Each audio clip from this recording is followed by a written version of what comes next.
fait, ce projet-là prend sa source dans une espèce de, disons, de fascination que j'ai toujours eue pour la danse en ligne.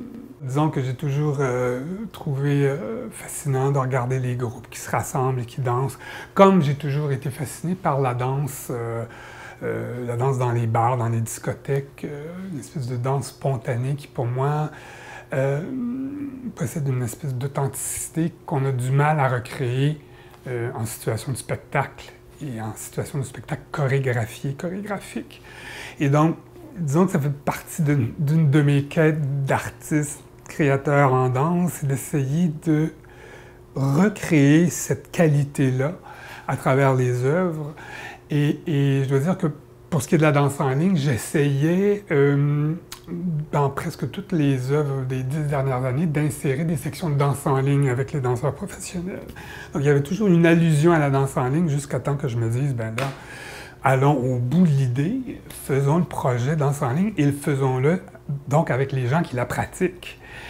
Disons que pour la toute première édition a été probablement la plus complexe à démarrer parce que là, il fallait convaincre les gens d'embarquer dans un tel projet. Alors, on se déplaçait, on rencontrait les gens, on organisait des petites rencontres, on exposait le projet et puis là, on leur donnait rendez-vous s'ils étaient intéressés à passer une audition. Mais comme je dis, c'est comme la première année, pour arriver à avoir 65 personnes, on a facilement recruté 120 personnes, en sachant qu'en cours de route, il y a des gens qui allaient abandonner ça. Disons que c'était probablement un des aspects difficiles de la démarche, c'est d'essayer de consolider le groupe. Puis, comme ce sont des noms professionnels, souvent, ben, pas souvent, mais ça arrive que les gens ne se sentent pas nécessairement responsabilisés par rapport au projet. Et aussi, l'idée, c'était d'avoir une espèce de représentativité, finalement, de tous les groupes d'âge, toutes les couches de la société, finalement. Donc, ça joue entre 12 et 75 ans, à peu près, le groupe d'âge.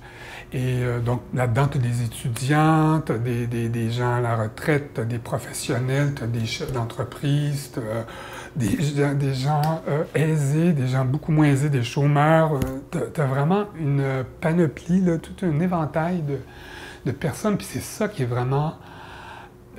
qui fait partie des beaux aspects du projet, c'est de voir tous ces gens-là de différents horizons réunis dans une même grande salle qui travaillent sur la même chose ensemble, puis qui comprennent que si on veut que ça marche, il faut qu'ils travaillent ensemble. Je pense que c'est le fait, entre autres, de toutes mes années d'enseignement qui m'ont beaucoup aidé. Parce que j'ai enseigné énormément et à toutes sortes de niveaux débutants à niveau top professionnel. Donc, je pense que ça m'a beaucoup aidé. Il y a aussi le fait que lorsqu'on travaille avec un aussi grand groupe, il faut être hyper organisé, de façon à ne pas disperser les énergies. Et ça, je veux dire, c'est une des grandes qualités d'ici à la compagnie. Même si on est une petite équipe, on est organisé. Le fait de commencer à maîtriser ce langage de chorégraphie sur un grand groupe te fait comprendre plus de choses sur ton travail avec des professionnels aussi. Parce que là, je passe de 210 à des formes solo. C'est vraiment l'extrême, tu sais. Là, j'arrive devant le solo, puis je sais ce que j'ai envie de faire, tu sais. Je pense qu'il faut que l'artiste, il trouve son compte. Je pense qu'il est important que ça soit, pour moi, les gens disaient tout le temps, vous avez un projet extraordinaire de médiation culturelle. Je dis, oui, c'est une des conséquences, ça donne que c'est ça, mais essentiellement, c'est un projet artistique pour moi. Ça prend un partenaire qui est convaincu. Et le FTS, je veux dire, c'est comme on a vraiment travaillé vraiment de concert ensemble, on s'en allait à la même place, la même chose à Mexico, parce que ça coûte cher. Ça coûte cher dans le sens où une des difficultés finalement du d'un projet comme celui-là, c'est de trouver des espaces assez grands pour accueillir tous ces gens-là.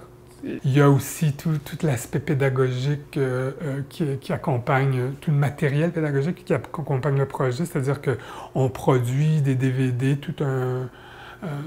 du matériel donc pour faire l'apprentissage de chorégraphique sur DVD et en ligne.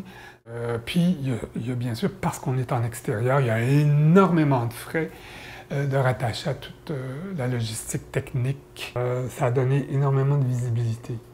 Tout à coup, je veux dire, c'est un phénomène qu'en danse, on ne connaît pas tellement, où les gens te reconnaissent sur la rue. Bon, ça m'était jamais arrivé. Et bon, les médias en ont beaucoup parlé. Le Grand Continental a certainement ouvert des portes à la compagnie à l'étranger.